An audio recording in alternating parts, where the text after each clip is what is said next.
Hey, good day to you. This is Todd. I'm just a regular dude walking in the Word. Today we're continuing our journey through the book of Mark, and we're going to be looking at Mark 10, verses 35 through 45. So again, that's Mark 10, 35 to 45. If you have your Bible, go ahead and get that open. I'm reading from the New International Version again today. Today I'm going to kind of treat it different. You could preach like several sermons on this passage today, but I'm kind of going to go through it verse by verse today. Spend some time on it, but not as much time as I would like to. It says this in verse 35. Then let me start over. Then James and John, the sons of Zebedee, came to him, that would be Jesus. Teacher, they said, we want you to do for us whatever you ask. In the Living Bible, I believe it says, like, they came to him in secret and said in a low voice. But all the translations said, we want you to do for us whatever we ask. So that's kind of, sometimes a kid will come up to me and they'll go, hey, will you do something for me? I'm like, well, it depends what it is. And they're like, no, will you do something for me? And they're like, then it ends up being something crazy. So they said, we want you to do for us whatever we ask. And then Jesus, in verse 36, he says, what do you want me to do for you? He asked. They replied, let one of us sit at your right and the other at your left. Now you can see today I have here, I have a chair on my left and one on my right. And the disciples wanted the same thing. They said, let us sit one on your left and one on your right. And those would be the chairs of glory. When a king would come into town, he would have his advisors, sitting on his left and right. When the president, or when our United States president is up there speaking, he has like the highest dignitaries speaking with him. He doesn't have just some random dude just up there with him. It's his like right-hand man. So, he can quickly ask him, hey, what do you think of this? And he goes, oh, well, I think this is what you should do. And so he's quick to advise him. But so anyway, James and John were like, we want to sit on your left and your right. Well, let's see what Jesus says. Verse 38. You don't know what you're asking, Jesus said. Can you drink the cup I drink or be baptized with the baptism I am baptized with? We can, they answered. Jesus said to them, you will drink the cup I drink and be baptized with the baptism I am baptized with. But to sit at my right or left hand is not for me to grant. These places belong to those for whom they have been prepared. As you can see, I have my cup today. This is a cup I carry around with me and I drink during the day. Now you're asking what's in the cup. Water. I keep water, only water in this cup. Now I drink other things, of course, but this is my water cup that I keep. Now, I'll have sometimes the younger kids that are here at our house, they'll go, hey, Dad, can I have your cup? Can I drink from your cup?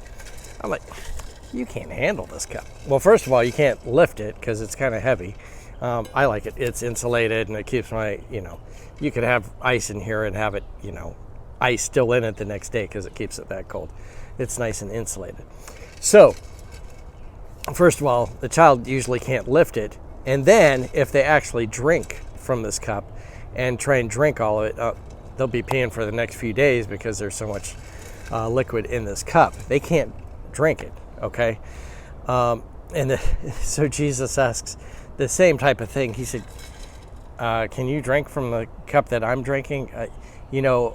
Like I drink this much water, actually a lot more water than this, because of the amount of exercise I do and the type of work that I'm doing. I'm pumping out a lot of sweat throughout the day. But a child is not, if it consumed that much, it'd be in trouble because it's not putting out that much. But Jesus says, you can't handle the cup that I have. So let me continue on here. Let me reread verse 39. It says, "We can," they answered. And Jesus said to them, "You will drink the cup I drink and be baptized with the baptism I am baptized with." Okay? So the disciples said, "Oh, yeah, we can drink from your cup. Sure, yeah." And a child would tell me the same thing. "Oh, yeah, Dad, I can drink from that cup. Aha. Yeah." I'm like, "Oh, right, yeah." And then, so the disciples say that. But then the funny thing is, Jesus says, "Yeah, you know what? You are going to drink from the same cup. You don't even realize what's gonna happen to you. You think you're gonna be, sitting on my left and my right, and it's gonna be all glorious. But you're actually gonna, be martyred." He didn't say that right here, but he said, "Yeah, you're gonna drink from the cup that I drink. You're gonna be martyred." And you think about it, when Jesus was crucified, they were asking, "Hey, we want to be on your right hand and your left hand." When Jesus was crucified, who was on his left and his right? It was like the thieves, that were crucified with him. So the disciples, none of them came up along with Jesus and said, "Oh, yeah, I want to be crucified with you." None of them volunteered and said, "Well, if Jesus is getting crucified, I'm going to get crucified with him." It never happened like that at all. In fact, they took off. They ran away. They were like, "I'm getting out of here. Jesus is getting crucified. I don't want to be a part of that." And so they all left. Okay, there was a few of them that stayed around, but they were kind of hidden in the shadows. But none of them said, yes, please. I want to be baptized, or I want to be crucified with you." But Jesus says, yeah, you're going to drink the same cup because you're going to actually be martyred. Okay? Verse 41, when the 10 heard about this, they became indignant. That's the 10 other disciples, with James and John. Now, James and John, this is the first time they'd ever really done anything on their own like this, and it was kind of a stupid thing they did. Jesus called them together and said, "You know that those who are regarded as rulers of the Gentiles lord it over them, and their high officials exercise authority over them." So Jesus is saying, that those that are in authority, they lord it over the people. They're like, imagine I'm the ruler. They'd be like, "I'm the ruler, and you will do whatever I say," and so forth. And so they lord it over it.